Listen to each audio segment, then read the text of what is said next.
Hey everyone, today what we're going to be talking about is the 3 biggest mistakes when investing. Number 1 is probably something that you've seen over the past year, and you may have even got caught up in this first mistake, and that is FOMO, fear of missing out, buying at the top and just absolutely losing your shirt.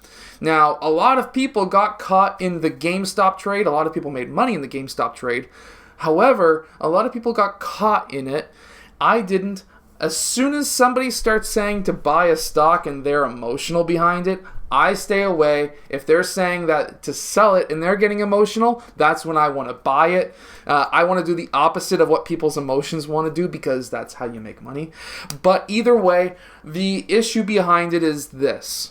So we're going to take Best Buy stock as an example because, of course, this whole video is going to be about Best Buy stock, and, of course, I used to work there. Now, back in 2006, back when I was 16, I did not work there at that time. Their stock was doing pretty well. It jumped from about nothing to basically $50+ in just a couple of years. So I would assume that there was a lot of people who was saying, wow, that looks like a fantastic stock to buy. And then, of course, the 2008 recession hit. And then it started to bounce back up. And then it started to go back down in 2013. And that was roughly when they started having issues with, of course, people wanting to buy stuff online instead of in Best Buy. They would go to Best Buy, try out a computer, and then they would just go and buy it off Amazon. And then, of course, over that time period, we can see that they, of course, had a little bit of a restructuring. And I can't remember the exact date itself, but there was, I was starting to work there in 2012, and of course that is near the end of the time where they were at least starting to say, hey, we need to close some stores and blah, blah, blah. And that was when I was starting to work there. I stopped working there around right about there, 2017. So right about there is right when I left the company. But when I was starting off with the company right here, I'm going to tell you a little bit of a story. Of course, we could buy stocks when we were working there, and we got a heck of a good deal on buying Best Buy stock. Right here, I was buying Best Buy stock because everyone who was working for the company was saying that the company was going to go under, the company was going to be nothing, and of course, people who worked there who were buying the stock back here at a discount because of course they worked there, they were selling their stock during this time and they were getting emotional behind it, saying that they were defrauded from Best Buy and blah blah blah. And there's me buying here. Well, I knew that they were going through a restructuring because I worked there. I was a part-time employee and I worked there. They were all talking about this big Renew Blue strategy. And of course, whenever a company wants to restructure, that all of a sudden, it doesn't matter if the company's good at it or not, they're going to have their stock price go up because investors will say, oh, look, there's big, huge promise. And guess what? I held that stock all the way until here. I seen that there was this flag that was being created, and it broke out. This is where I sold. It's obviously gone up since then. However, I don't work there this anymore. This is just after I left, I got rid of the stock. But that is where I sold. I was buying it throughout this entire period. I was buying it here, here, here, here. Literally every single month, I was buying it all along there. However, the people who were working there before, who kept on complaining that they were frauded by the company because the company was forcing them to buy stock, because they were giving them a deal. They were just trying to so-called pump up their stock. And they were getting mad. Whenever something like that happens and a company wants to restructure, usually it's a good time to get in, and not always. You don't want to have the fear of missing out, but at the same time, you want to pay attention to what others are doing. This is a whole Warren Buffett thing where be fearful when others are greedy and be greedy when others are fearful. That is essentially one of the biggest learning things that you could, like one of the biggest lessons that you could take from this video. Now here's another story about basically a business creating a new product. Now, when we're talking about Apple and they're bringing out a new product, what usually happens to their stock price? Well, if that product is going to cost a ton of money to create and a lot of marketing money, usually that stock will go down. However, if they bring out, let's say, a new phone that has all these gadgets and they think that there's going to be a big, massive push to people buying it, then their stock price goes up.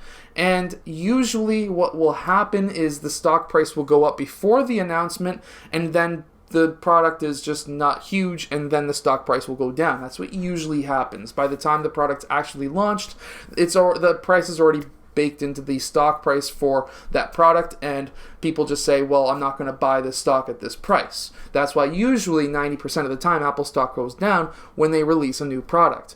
However, I'm going to give you another story about Best Buy. And one of the managers came up to me and said, hey, I know that you're buying stock. You need to be buying more because they're going to be releasing a brand new warranty service, and it's going to be making the company a ton of money. Me thinking right away, that's just a warranty plan that maybe only 5 or 8% of the people who buy computers will buy. And at the same time, it's just a warranty service. I understand that you are making an arm and a killing on warranty services, but that's not going to move the ticker when it comes to the actual main stock. So if you're working for a company and you look at something and say, yeah, that's a good idea, but it's not going to move the actual ticker, the actual earnings ticker later on. No, a single warranty service is not going to do that for a company unless they're an insurance company. And because of that, when it comes down to it, I just looked at him and said, yeah, that's nice, whatever. You go do your thing. And when in reality, the stock price just did nothing for like months afterwards, and he was like, oh my god, I bought stock and I don't know what to do with it now, I'm like losing money. It's because you basically just fear of missing out. You thought it was going to be big and it wasn't, and you really have to really look at the stock and the product that they're releasing. Will it actually move earnings? If it's something small, it's not going to move earnings. And I'm not talking about those earpods that Apple has. Those moved earnings because they sold an absolute crap ton of them. And then the third mistake is going all in on speculation. We all seen that GameStop trade happen. We all seen it happen. We all seen it on CNBC. Where, oh my god, this guy, he put $10,000 in. He's at $3.5 million. He's made so much money. And then guess what? He got greedy, and he kept on and held on to it. That $3.5 million ended up only being, I think it was like $50,000, which sure, from the original investment, that's a killing made in like less than a year. But at the same time, he could have went down to zero. Don't go all in. And if you do go all in and you get up to that $3.5 million, sell your stuff as fast as possible. Take your millions, sit back and say, I'm going to be good for a few years. Because at that time, that's stupid to not do that. And I understand how you can have emotions on owning a stock saying, wow, it went from 0 to $1 trillion in a day.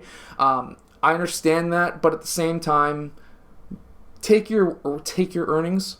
Don't just let it sit there, but don't put all your money in, because there was also a ton of people who, and there were stories like this too, where a single mother put her $10,000 life savings into GameStop, and it went from, I think it was like $300 or $400 a share down to $50 a share, and she like went down from like $10,000 down to like $2,000 or something, and she lost $8,000. And for somebody who only has $10,000 to their name and they go all in on a speculation stock, and then they lose their shirt, they're not just losing their shirt. They're essentially losing their life at that point, because now they have no safety net whatsoever. If she had to turn around and give her kid braces, or she had a car accident and she had to dish out $5,000 or $6,000 or $7,000 for something, she wouldn't have had that money. And I don't care if you've got $1 million in the bank or if you've got $1,000 in the bank. Don't go all in on speculation, and do not go all in on a single stock or a single ETF. Anyways, that's my top 3 biggest mistakes that people make. Don't make these mistakes. I personally have never made these mistakes. And I'll see you guys again next time.